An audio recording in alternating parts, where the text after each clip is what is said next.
Bonjour tout le monde. Aujourd'hui, nouveau lieu que j'apprécie, dans lequel je me sens bien et qu'il a fallu un petit peu retrouver avec force et avec courage et détermination. Je me retrouve aujourd'hui sur un sanctuaire, un lieu sacré, pour plusieurs raisons, mais comme vous le voyez, la principale c'est qu'il y a un calvaire, et vous le voyez pas forcément à la caméra, mais la roche qui est à droite de votre écran est un mégalithe qui fait, je pense, peut-être 3 mètres de haut. On est probablement sur l'emplacement aussi d'une ancienne chapelle qui devait être peut-être là, ou je sais pas trop exactement.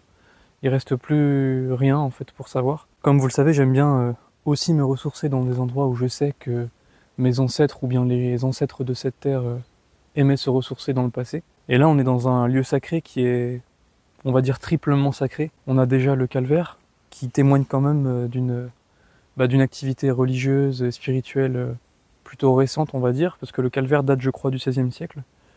On a le menhir qui est juste, comme je vous le disais, à votre droite, et qui lui date plutôt du néolithique.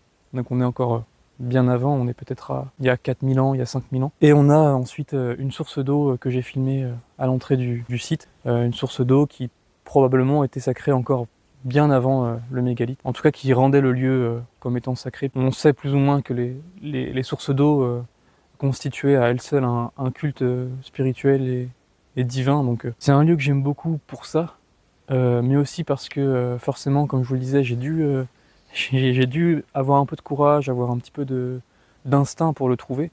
Il n'était pas indiqué, on a juste le lieu-dit dans lequel je me trouve. Mais apparemment ici, en tout cas près d'ici, il y avait un ancien village qui a disparu aujourd'hui, qui s'appelait l'Elzar. Et à l'Elzar, on trouvait visiblement assez de personnes pour qu'on y construise une chapelle au XVIe, chapelle qui a aujourd'hui disparu, comme je vous le disais. Mais c'était une chapelle qui, on peut le savoir grâce au nom du lieu dans lequel je me trouve, donc non pas l'Elzar, parce que ça a disparu, mais l'Otinidic, c'est une déformation de Loc Tinidic. Loc, c'est le lieu, l'ermitage, le lieu consacré à un personnage, et le personnage, c'est Tinidic. Et donc Tinidic avait sa chapelle ici. Le calvaire, c'est la dernière trace qui reste de cette chapelle. Moi, ce qui me rendait fou, c'est qu'on ait pu construire une chapelle juste à côté d'un mégalithe, parce que c'est un truc qu'on voit très rarement, en tout cas pas aussi proche. C'est aussi du coup que ça a été oublié, la chapelle a disparu. Je vous lirai un petit texte tout à l'heure, mais ça a été quand même sujet à de la discorde entre les autorités religieuses et puis la population. Mais voilà, aujourd'hui, il ne reste qu'un fût de calvaire qui est mal en point.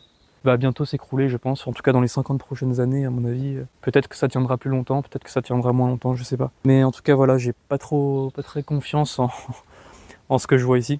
Mais bon, la nature reprend ses droits, c'est l'histoire, c'est comme ça. Et moi, j'ai fait ma part en rendant visite à ce lieu, en le considérant. Et pour moi, c'est le plus important. Je sais que je pourrais pas sauver tout ce qui se perd et tout ce qui meurt en Bretagne. Il y a des choses qui sont en train de mourir et qui mourront inévitablement.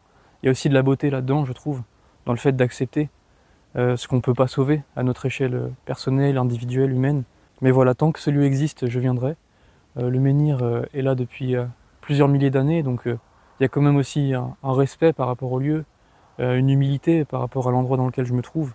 Et la nature, en reprenant ses droits avec ses ronces, je sais pas, méritait quand même une sorte d'équilibre, il méritait une forme d'harmonie. Donc je suis venu ici il y a quelques temps avec mes amis pour défricher. On s'est scié des morceaux de bâton et puis juste on a tapé vers là où notre cœur nous emmenait. En fait, l'entrée du lieu, il est pas tout proche. Il fallait quand même persister dans une direction en ne sachant pas laquelle, et c'est ce que j'ai fait. Donc il y avait un mur de ronces face à moi et j'ai tapé avec mon bâton tout simplement pendant je sais pas combien de dizaines de minutes. Mais à la fin, forcément, je vous mettrai quelques images, c'était assez fort pour moi. Mais à la fin, je tombe face à face avec le menhir, en tout cas avec le haut du menhir. Et dans la foulée, je découvre le calvaire. Vous verrez dans les images qu'au moment où j'ai découvert le lieu avec mes amis, c'était pas du tout dans cet état-là, c'était pas aussi défriché. C'était complètement englouti en fait. Voilà, la nature est quand même la plus forte dans ce jeu, parce que forcément c'est elle qui met mal en point ce calvaire. Les ronces, les feuillages, la végétation est passée à travers les pierres et bouge l'ensemble. Voilà pour l'histoire de comment j'ai découvert ce lieu, pourquoi j'aime ce lieu aussi. J'ai sué pour le trouver, et donc à chaque fois que j'y pense, je me dis je viendrai bientôt. J'ai envie de le montrer à d'autres amis, j'ai envie d'y traîner, j'ai envie d'y passer du temps. Forcément, aujourd'hui, il y a d'autres contraintes qui sont la propriété privée et tout ça, et qui font qu'on peut pas faire ce qu'on veut là où on veut. Mais bon, j'aime beaucoup quand même venir ici. Des anciens ont prié, des anciens ont commercé, échangé, ri, pleuré. Ici même, où je me trouve, près de cette pierre, avec les mêmes failles, les mêmes défauts sur la roche, étaient déjà présents à ce moment-là. Et c'était au final, il n'y a pas si longtemps pour cette pierre, parce que c'était il y a 400 ans, 300 ans. Maintenant, je vais vous lire ce que le recteur Guiswarn a écrit il y a bientôt 200 ans, en 1840, dans une lettre, par rapport à cette chapelle. Il disait « La chapelle de Lot-Inidic, appelée de Saint-Génite, menace ruine et on n'y dit plus la messe depuis 1835. Le grand vitrail s'est éboulé sur l'autel et on pourrait utiliser les matériaux pour l'église paroissiale. Près de la chapelle est une pierre longue en schiste brut à laquelle des sots viennent tout nus et de nuit se frotter le dos et le ventre pour les maux d'entrailles.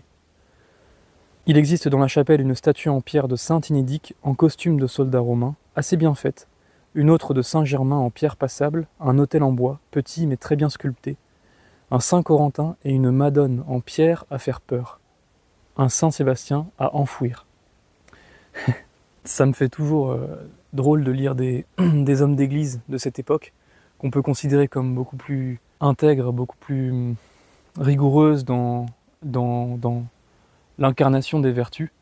Ça me fait toujours drôle de lire donc ces hommes-là parler avec autant de dédain ou de condescendance vis-à-vis de choses en général. Là, en l'occurrence, il parle d'une statue de Saint-Sébastien qui serait à enfouir, dans le sens, je l'imagine, qu'elle était tellement laide qu'il fallait à tout prix qu'elle ne soit pas vue par les gens. Et c'est marrant, je me dis que derrière cette statue, il y a forcément quelqu'un qui l'a sculptée, etc. Et comment un recteur, qui est censé être un homme quand même deux fois, peut avoir ces mots aussi durs envers quelqu'un qui a exprimé comme il pouvait ce qu'il avait à dire vis-à-vis d'une figure qui est Saint-Sébastien. C'est fou de se dire qu'il y a 200 ans donc, eh bien, des gens, peut-être mes ancêtres, venaient se frotter la nuit à ce mégalithe en pensant se soigner de maux de ventre. Alors même qu'on était dans une période qui était plus de 100 fois christianisée, c'est pratiquement 200 ans après l'évangélisation de la Bretagne par le père Julien Maunoir et son maître Michel Le Noblet. Histoire très intéressante d'ailleurs, j'en ferai peut-être une vidéo un jour, mais voilà, même après autant de temps, les pratiques dites superstitieuses, mais plutôt, je dirais, païennes, persistaient encore dans l'âme des gens d'ici.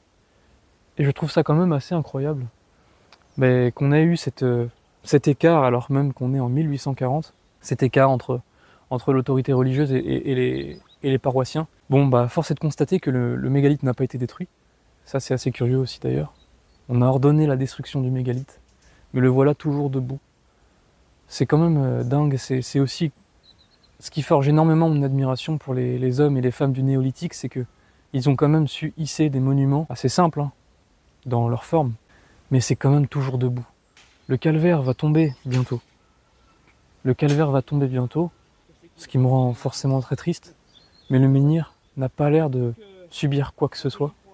Même quand il était comme ça, pris de toutes parts par les ronces, ça avait l'air d'aller. Il y a aussi un élément assez intéressant qu'un ami a trouvé en entrant sur le site, pas loin de la source d'eau. C'est ce qui s'apparente à, pour le coup, une pierre en schiste plutôt bleuté, un schiste qu'on retrouve beaucoup plus communément ici, en tout cas près de la côte. Une pierre vraiment vraiment épaisse qui constitue ce qui semblerait être un échalier. Alors un échalier, c'est, comment dire, les lieux de culte chrétiens en Bretagne sont pour une grande partie entourés d'un enclos, donc souvent en pierre. Et cette clôture, pour pouvoir rentrer dans l'espace sacré, il y a souvent un grand portail ou simplement une ouverture qui, à une époque, était fermée par une grille. Et ce qui permettait aux bêtes de ne pas rentrer. Pour les hommes, il y avait à droite et à gauche de cette grande entrée fermée, souvent un échalier en schiste, c'est-à-dire une pierre fine, levée horizontalement, de sorte à ce que les bêtes ne puissent pas l'enjamber, et de sorte à ce que les humains, eux, puissent rentrer juste en enjambant la pierre, tout simplement. Certains disent même que c'est symboliquement une pierre de seuil qui marque le passage du monde profane au monde sacré. Et il y en a qui disent même, je crois c'est relaté dans La légende de la mort de Anatole Le Bras, un livre qui est très intéressant, je vous invite à faire des recherches sur ce livre et tout ce que ça renferme. Potentiellement, cet échalier pourrait n'être l'entrée autorisée que des humains, le grand portail étant l'entrée au lieu sacré destiné aux morts. Les morts ne passeraient que dans ce grand portail, et les vivants n'enjamberaient l'échalier comme dans une forme, encore une fois, je reviens à l'humilité, qui est une notion qui me touche beaucoup. Voilà, il faut enjamber, il faut un effort physique pour rentrer. Et je trouve ça assez beau. J'avais aussi lu que potentiellement l'entrée principale serait destinée à 3 périodes de notre vie, c'est-à-dire notre baptême, notre communion et notre enterrement. Ou alors notre baptême, notre mariage et notre enterrement. Je suis plus très sûr de ça. Mais bon, plein de pistes qui font qu'il y a encore un monde qui s'ouvre face à nous. Et donc voilà, un échalier pas loin d'ici, peut-être, qui marquait et qui marque toujours donc le passage dans le lieu sacré, la chapelle étant entre ici et cet échalier donc devant moi en fait, finalement.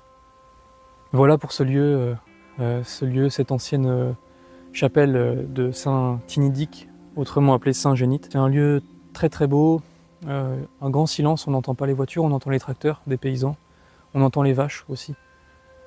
Je sais pas, c'est juste parfait. C'est le lieu qu'il faut à beaucoup de gens en Bretagne. C'est tout simplement magique pour moi d'être ici et d'avoir trouvé ce lieu, d'avoir défriché ce lieu, de l'avoir fait respirer un petit peu plus, d'avoir permis aussi que le calvaire et ce mégalithe puissent recevoir la lumière du jour, ce qui n'était plus vraiment le cas avant que je passe ici avec mes amis.